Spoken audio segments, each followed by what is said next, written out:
সংবাদ সবাইকে স্বাগত জানাচ্ছি। আমি ফিরোজ তোহা। শুরুতে সংবাদ শিরোনাম জানিয়ে দেব এই মুহূর্তে হাতে পাওয়া সর্বশেষ গুরুত্বপূর্ণ আপডেট বাংলা সংবাদ। শুরুতেই থাকছে প্রধানমন্ত্রীর সম্প্রতি ভারত সফরে দেশটির সঙ্গে হওয়া সব চুক্তি বিএনপি প্রত্যাখ্যান করেছে বলে জানিয়েছেন মহাসচিব মির্জা ফখরুল ইসলাম আলমগীর। এবারে জানাবো বিএনপির বৈদেশিক সম্পর্ক কমিটি বিলুপ্ত করা হয়েছে। এর পরিবর্তে দলের ভারপ্রাপ্ত চেয়ারম্যান তারেক রহমানকে সভাপতি করে 11 সদস্য বিশিষ্ট chairperson foreign affairs advisory committee গঠন করা হয়েছে। জানাবো পেসমেকার বসানোর পরদিন বিএনপি চেয়ারপারসন খালেদা জিয়াকে রাজধানীর এভার কেয়ার হাসপাতালের করোনারি কেয়ার ইউনিট থেকে কেবিনে স্থানান্তর করা হয়েছে। সেখানে তাকে নিবিড় পর্যবেক্ষণে রেখে চিকিৎসা দেওয়া হচ্ছে বলে জানিয়েছেন তার ব্যক্তিগত চিকিৎসক ডক্টর এজেডএম জাহিদ হোসেন। এবারে থাকছে প্রধানমন্ত্রী শেখ হাসিনার ভারত সফরের পর থেকে বিভিন্ন গণমাধ্যমে বাংলাদেশের ভেতর দিয়ে ভারতের রেলপথ নিয়ে তীব্র সমালোচনা হচ্ছে। এবার বিষয়টি নিয়ে গণমাধ্যমের সঙ্গে সরাসরি কথা বললেন প্রধানমন্ত্রী। তিনি প্রশ্ন রেখে বলেছেন কিভাবে দেশ বিক্রি হয়। এবারে জানাবো জিয়া দক্ষিণ তালপট্টি হারিয়েছিলেন, শেখ হাসিনা সমুদ্র জয় করেছেন। বাংলাদেশের স্বার্থে ভারতের সঙ্গে কৌশলগত সম্পর্ককে জোরদার করতে হবে। প্রধানমন্ত্রী শেখ হাসিনা এই সফরে তারই প্রতিফলন ঘটিয়েছেন বলে জানিয়েছেন আওয়ামী লীগের সাধারণ সম্পাদক এবং সড়ক পরিবহন ও সেতুমন্ত্রী ওবায়দুল কাদের। এবং সর্বশেষ জানাবো আন্তর্জাতিক সংবাদ। পশ্চিমাদের বিরুদ্ধে ইরানি সাফল্যের রহস্য। চলতি দশক থেকে বিশ্ব রাজনীতিতে হু হু করে বাড়ছে ইরানের প্রভাব। মধ্যপ্রাচ্য জুড়ে মার্কিন আরব মিত্রদের চাপেও নিজেদের ধারাবাহিকতা অব্যাহত রেখেছে তেহরান। প্রিয় দর্শক, ইরানের এই সাফল্যের রহস্য জানাবো, সঙ্গে থাকুন। এতক্ষণ শিরোনাম শুনছিলেন, এবার বিস্তারিত। প্রিয় দর্শক, আপনি যদি এই চ্যানেলে নতুন হয়ে থাকেন, ভিডিওটি দেখতে দেখতে চ্যানেলটি সাবস্ক্রাইব করে আমাদের সঙ্গে থাকুন।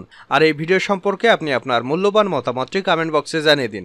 আর হ্যাঁ প্রিয় দর্শক, জানিয়ে দিন ভিডিওটি কোথা থেকে দেখছেন। শেখ হাসিনার সঙ্গে ভারতের চুক্তির বিষয়ে যা বলেন ফখরুল। প্রধানমন্ত্রীর সম্প্রতি ভারত সফরে দেশটির সঙ্গে হওয়া সব চুক্তি বিএনপি প্রত্যাখ্যান করেছে বলে জানিয়েছেন মহাসচিব মির্জা ফখরুল ইসলাম আলমগীর। তিনি বলেন, সম্প্রতি প্রধানমন্ত্রী শেখ হাসিনার ভারত সফরে ভারতের সঙ্গে 2টি চুক্তি, 5টি নতুন সমঝোতা স্মারক এবং 3টি চুক্তি নবায়ন সহ 10টি চুক্তির সমঝোতা স্মারক স্বাক্ষর হয় গভীর উদ্বেগ প্রকাশ করছে। মঙ্গলবার রাজধানীর গুলশানে বিএনপি চেয়ারপারসনের রাজনৈতিক কার্যালয়ে এক সংবাদ সম্মেলনে এসব কথা জানান দলটির মহাসচিব মির্জা ফখরুল ইসলাম আলমগীর। তিনি বলেন, সম্পাদিত চুক্তিগুলোতে দেশের স্বাধীনতা ও সার্বভৌমত্ব বিপন্ন হওয়ার আশঙ্কা প্রকাশ করছে। তিস্তা সহ অভিন্ন নদীগুলোর পানি বন্টনের কোনো চুক্তি না করা, সীমান্তে বিএসএফ কর্তৃক বাংলাদেশি নাগরিকদের হত্যা বন্ধ না করা, একতরফাভাবে ভারতকে সব সুবিধা প্রদান করে বাংলাদেশের স্বার্থ ব্যাপকভাবে ক্ষুণ্ণ হয়েছে। বিএনপি মহাসচিব জানান, বিএনপির স্থায়ী কমিটির বৈঠকে খালেদা জিয়ার মুক্তির দাবিতে আন্দোলন গড়ে তোলার সিদ্ধান্ত নেওয়া হয়েছে। সেই লক্ষ্যে প্রয়োজনীয় কর্মসূচি প্রণয়নের সিদ্ধান্ত নেওয়া হয়েছে। তিনি বলেন, গণতন্ত্র পুনরুদ্ধারের জন্য বিএনপি চেয়ারপারসন বেগম খালেদা জিয়ার অবদান, সংগ্রাম এবং আত্মত্যাগ সাম্প্রতিক গণতান্ত্রিক বিশ্বে অতুলনীয়। বেগম খালেদা জিয়াকে পরিকল্পিতভাবে মিথ্যা মামলায় সাজা প্রদান করে রাজনীতি থেকে দূরে সরিয়ে দেওয়ার লক্ষ্যে এই হীন চক্রান্ত করছে অবৈধ সরকার। শুধুমাত্র রাজনৈতিক প্রতিহিংসার কারণে দেশনেত্রীকে বন্দী করে রাখা হয়েছে, যা সম্পূর্ণ বেআইনি এবং সংবিধান বিরোধী। এই মামলায় জামিন পাওয়া তার সাংবিধানিক অধিকার। ফখরুল বলেন, বেগম খালেদা জিয়া দীর্ঘদিন যাবৎ বিভিন্ন জটিল রোগে ভুগছেন। চিকিৎসকেরা তার উন্নত চিকিৎসার জন্য বিদেশে প্রেরণের সুপারিশ করেছেন। দলের পক্ষ থেকে মুক্তি দিয়ে বিদেশে প্রেরণের দাবি জানানো হয়েছে। এমনকি পরিবারের পক্ষ থেকে 2বার তার বিদেশে চিকিৎসার অনুমতি চাওয়া হয়েছে। কিন্তু অবৈধ সরকার তাদের ক্ষমতাকে দীর্ঘায়িত করার লক্ষ্যে দেশনেত্রীকে হত্যার উদ্দেশ্যে উন্নত চিকিৎসা থেকে বঞ্চিত করেছে। অনতিবিলম্বে দেশনেত্রী নিঃশর্ত মুক্তির দাবি জানান ফখরুল ইসলাম আলমগীর। মির্জা ফখরুল বলেন, কানেক্টিভিটি নামে বাংলাদেশের অভ্যন্তরে ভারতের এক প্রান্ত থেকে আরেক প্রান্ত পর্যন্ত রেল যোগাযোগ, ডাক এবং টেলিযোগাযোগের সমঝোতা, কৌশলগত এবং অপারেশনাল খাতে সামরিক শিক্ষা সহযোগিতা, ঔষধ সংক্রান্ত সমঝোতা, বাংলাদেশের জলসীমায় ভারতের অবাধ বিচরণ এবং ভারতের ইনস্পেস এবং বাংলাদেশ ডাক ও টেলিযোগাযোগ মন্ত্রণালয়ের সমঝোতা, রেল মন্ত্রণালয়ের মধ্যে সমঝোতা, সমুদ্র বিষয়ে গবেষণায় দুদেশের সমঝোতা ইত্যাদি সমঝোতাগুলোকে বাংলাদেশের স্বার্থ ক্ষুণ্ণ করেছে। ভারতের সকল প্রকার সুবিধা প্রদানের বিনিময়ে ভারতের কাছ থেকে বাংলাদেশের কোনো স্বার্থ আদায় করতে পারেননি শেখ হাসিনা। তিনি সম্পূর্ণ ব্যর্থ হয়েছেন। এটা ম্যান্ডেটবিহীন অবৈধ সরকারের নতজানু পররাষ্ট্রনীতির বহিঃপ্রকাশ। বিএনপির বৈদেশিক সম্পর্ক কমিটি বিলুপ্ত। বিএনপির বৈদেশিক সম্পর্ক কমিটি বিলুপ্ত করা হয়েছে। এর পরিবর্তে দলের ভারপ্রাপ্ত চেয়ারম্যান তারেক রহমানকে সভাপতি করে 11 সদস্য বিশিষ্ট chairperson foreign affairs advisory committee করা হয়েছে।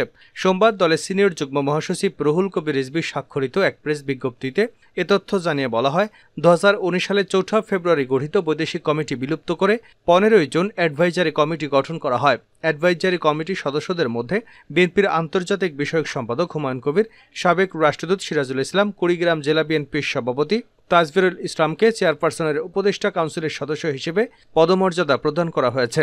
এছাড়া special assistant to the chairperson foreign affairs advisory কমিটিতে আরও 17 জন সদস্যকে অন্তর্ভুক্ত করা হয়েছে। কেবিনে নিবিড় পর্যবেক্ষণে খালেদা জিয়া। পেসমেকার বসানোর পরদিন বিএনপি চেয়ারপারসন খালেদা জিয়াকে রাজধানীর এভার কেয়ার হাসপাতালের করোনারি কেয়ার ইউনিট সিসিইউ থেকে কেবিনে স্থানান্তর করা হয়েছে। সেখানে তাকে নিবিড় পর্যবেক্ষণে রেখে চিকিৎসা দেওয়া হচ্ছে বলে জানিয়েছেন তার ব্যক্তিগত চিকিৎসক অধ্যাপক এজেডএম জাহিদ হোসেন। তিনি সোমবার গণমাধ্যমকে বলেন, মেডিকেল বোর্ড সদস্যরা ম্যাডামকে দেখার পর সবকিছু পর্যালোচনা করে সোমবার বিকাল 4:45 সিসিইউর সুবিধা সম্বলিত কেবিনে স্থানান্তর করা হয়েছে। এখানে ডাক্তারদের নিবিড় পর্যবেক্ষণে চিকিৎসাধীন আছেন। রোববার বিকেলে বিএনপি নেত্রীর হৃদযন্ত্রে স্থায়ী পেসমেকার বসানো হয়। এরপর তাকে সিসিইউতে 24 ঘণ্টা পর্যবেক্ষণে রাখা হয়। সোমবার দুপুরে অধ্যাপক শাহাবুদ্দিন তালুকদারের নেতৃত্বে গঠিত মেডিকেল বোর্ডের বৈঠক বসে। তারা গত 12 ঘণ্টা রিপোর্টগুলো পর্যালোচনা করেন। এরপর খালেদা জিয়াকে দেশে এসে কেবিনে স্থানান্তরের সিদ্ধান্ত নেন। মেডিকেল বোর্ডের ওই বৈঠকে লন্ডন থেকে পুত্রবধূ জোবায়দা রহমান সহ অস্ট্রেলিয়া, যুক্তরাজ্য এবং যুক্তরাষ্ট্রের কয়েকজন বিশেষজ্ঞ চিকিৎসকও ভার্চুয়ালি যুক্ত ছিলেন। খালেদা জিয়া হৃদরোগের সমস্যা আগে থেকেই ছিল। হার্টে 3টি ব্লক থাকায় আগে একটা রিং পরানো ছিল। পরে বিদেশের চিকিৎসক এবং মেডিকেল বোর্ডের পরামর্শে পেসমেকার বসানো হয়। কিভাবে দেশ বিক্রি হয় প্রশ্ন প্রধানমন্ত্রীর। প্রধানমন্ত্রী শেখ হাসিনার ভারত সফরের পর থেকে বিভিন্ন মাধ্যমে বাংলাদেশের ভেতর দিয়ে ভারতের রেলপথ নিয়ে তীব্র সমালোচনা হচ্ছে। এবার বিষয়টি নিয়ে গণমাধ্যমে সরাসরি কথা বলেছেন প্রধানমন্ত্রী। মঙ্গলবার বেলা 11টার দিকে গণভবনে সম্প্রতি ভারত সফর নিয়ে আয়োজিত এক সংবাদ সম্মেলনে বিভিন্ন প্রশ্নোত্তর পর্বে এ বিষয়ে কথা বলেন প্রধানমন্ত্রী। তিনি বলেন, বাংলাদেশের ভেতরে রেলপথ নিয়ে সমালোচনা হচ্ছে কেন তা বুঝতে পারছি না। ইউরোপে তো এক দেশের সঙ্গে অন্য দেশের কোনো বর্ডার নেই, তাতে কি বিক্রি হয়ে গেছে তারা? এতে বরং যোগাযোগের সুবিধা বেড়েছে তাদের, একই সঙ্গে ব্যবসা বাণিজ্যও বেড়েছে। কিসের মাধ্যমে দেশ বিক্রি হয় সেই প্রশ্ন রেখে শেখ হাসিনা বলেন, তারা বলে দেশ বিক্রি হয়ে যাচ্ছে। তারা বলুক বিক্রিটা কিসের মাপে হচ্ছে, মাপটা কিসের মাধ্যমে হচ্ছে। প্রধানমন্ত্রী বলেন, বাংলাদেশ স্বাধীন দেশ, আমরা মুক্তিযুদ্ধ করে স্বাধীন হয়েছি। সারা বিশ্বে একটি মাত্র মিত্রদেশ ভারত, যারা আমাদের মুক্তিযুদ্ধের সময় কাঁধে কাঁধ মিলিয়ে মুক্তিযুদ্ধ করে স্বাধীন হতে অবদান রেখেছে। পৃথিবীর বিভিন্ন দেশেই কোনো দেশে যুদ্ধে সহযোগিতা করতে এলে তারা সেখানে থেকে যায়। বিজয় হওয়ার পরও তারা দেশ ছাড়ে না। এরকম অসংখ্য নজির আমরা দেখেছি। অথচ ভারত আমাদের মিত্র হিসেবে যুদ্ধ করেছে এবং জাতির পিতার আহ্বানে আবার তারা ফিরেও গেছে। তিনি বলেন, আমরা যুদ্ধ করে স্বাধীন দেশ পেয়েছি, তাহলে বাংলাদেশ কিভাবে বিক্রি হয়? আমি বলবো, যারাই বলছে দেশ বিক্রি হয়ে যাচ্ছে, তারাই বরং দেশ বিক্রি করতে চেয়েছে। শেষ করছে আন্তর্জাতিক সংবাদ দিয়ে। পশ্চিমাদের বিরুদ্ধে ইরানের সাফল্যের রহস্য। চলতি দশক থেকে বিশ্ব রাজনীতিতে হু হু করে বাড়ছে ইরানের প্রভাব।